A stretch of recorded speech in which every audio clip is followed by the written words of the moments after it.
ঈদ একই দিনে পালন করা নিয়ে মুসলিম বিশ্বে যত আলোচনা হয় তার তুলনায় আল্লাহর বিধান প্রতিষ্ঠা করা নিয়ে আলোচনা তুলনামূলকভাবে কম হয় বা কৌশলগতভাবে এড়িয়ে যাওয়া হয়।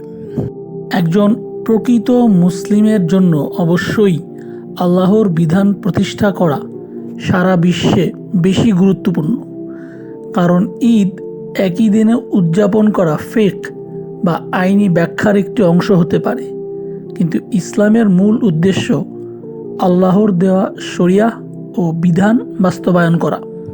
ইসলাম শুধু ব্যক্তিগত ইবাদতের ধর্ম নয়, এটি একটি পূর্ণাঙ্গ জীবন ব্যবস্থা। তাই শুধু ঈদ একই দিনে পালন নিয়ে যতটা আলোচনা হয় তার চেয়ে বেশি আলোচনা হওয়া উচিত কিভাবে ইসলামের বিধান সারা বিশ্বে বাস্তবায়ন করা যায়।